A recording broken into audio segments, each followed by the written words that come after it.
Hi guys, today I'm going to show you how to fix any leakage from here. So this is a 3.5 Nissan. Of course you can see these motors with different names. This valve is plastic, all plastic, and what happened to this, it was leaking. It doesn't matter, I'm going to close it down or open, it's gonna leak right over here. I don't like these plastic parts, but anyway, this is how these motors are coming from the factory. So this is what I'm going to do. I have this reductor, and the top part I'm going to connect it to the tank fuel line, and the lower one is going to go to this ATV fuel line valve, and from here is going to go to the carburetor. So I have to find a way to attach this one here somewhere, maybe outside. I'll see. I'm sure there is no room here because the tank is up to here and this is very close to the tank.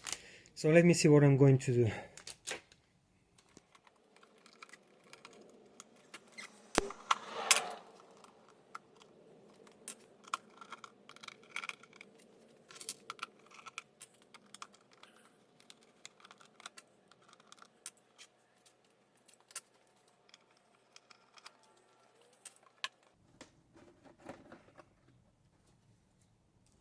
Here you can see it's leaking. There you go. From here.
I can use this part, it doesn't work for me.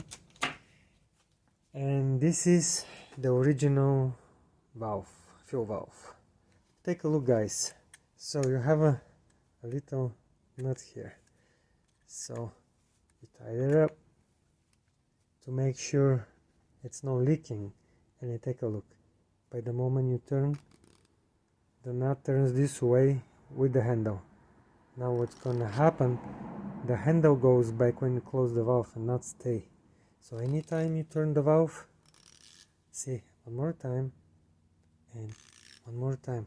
So anytime you open it, the nut goes with the handle, and anytime you turn it back, the nut stays. That's mean anytime you turn it, it's loosen it, and at some point it's gonna start leaking here. So I'm not sure how this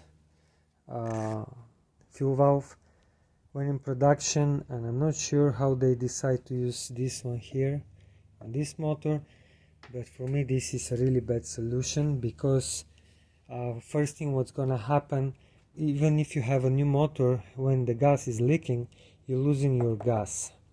So sooner or later the tank is gonna be empty. Imagine you have to breathe this one all day long on the lake. It's gonna drip in the water, and you can enjoy the fresh mountain air or whatever. You're gonna breathe the gas. Second thing, third one, by the way, the fuel that goes into the water is gonna scare the fish. Fishes doesn't like the gas smell.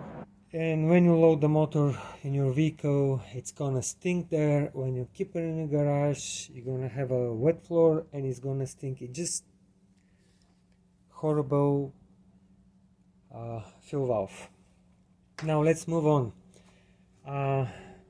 This is the solution I came up. This is a if I'm not mistaken, 7.9 millimeters or 5/16 fuel line.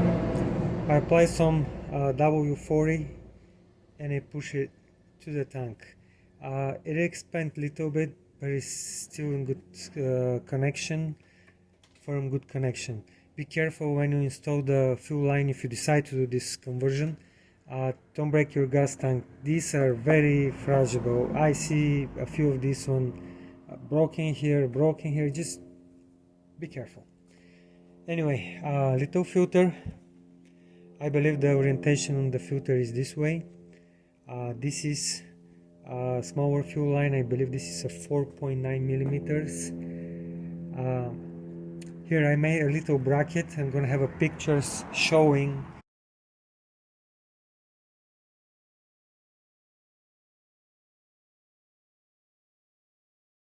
It goes to this boat, and I have a new boat that holds the fuel valve. And from here I have the fuel line going all the way to the carburetor. And this is the plastic cover for this motor. I have to cut it over here. Make sure don't overbend the fuel line like this, because this is going to restrict the fuel. And also here, make sure there is no overbending. So the good part and the bad part for this conversion: even if you have the original fuel line here, the fuel line is gonna go all the way around, maybe not that far away, but it's gonna turn around somewhere here, and then it's gonna go to the carburetor. So when you close the fuel valve, you're gonna have a fuel staying here in the line, because it didn't climb up. There is no fuel pump to push it all the way to the carburetor, so you're always going to have some fuel left over here. With this conversion, I have to go a little more down, so when I close the valve, I'm gonna have some fuel left over here. What the owner can do on this motor, they can tilt the motor to get all the fuel to the carburetor, or they just gonna leave it here. But as long as the carburetor is clean and all the fuel is burned from the carburetor, everything is gonna be fine. So now I'm going to install the plastic cover, and you're gonna see how this is gonna cover all of this conversion. Of course, before I put the plastic, I decide to have a firm connection here and a zip tie all around here, but this one, it's a firm connection. I need something stronger to keep this first part from the fuel line.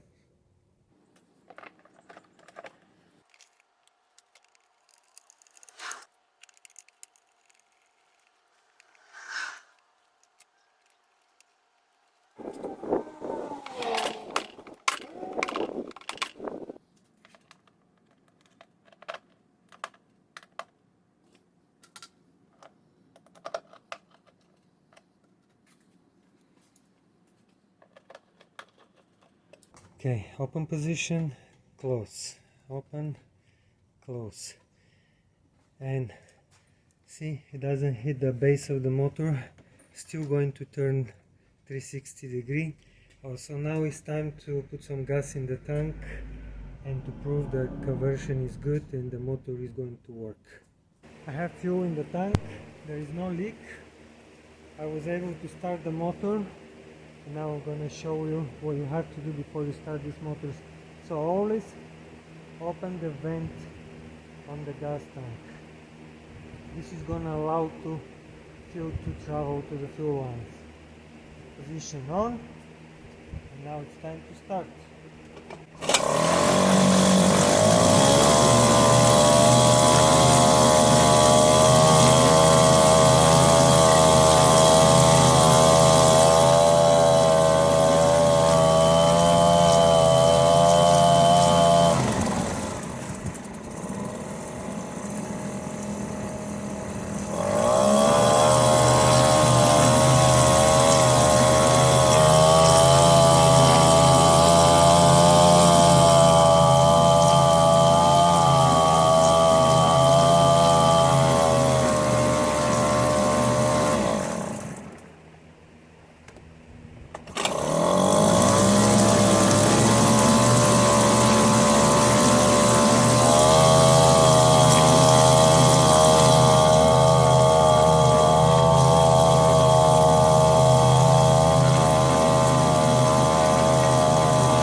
carburetor is empty, and this is the way how you have to store the motor.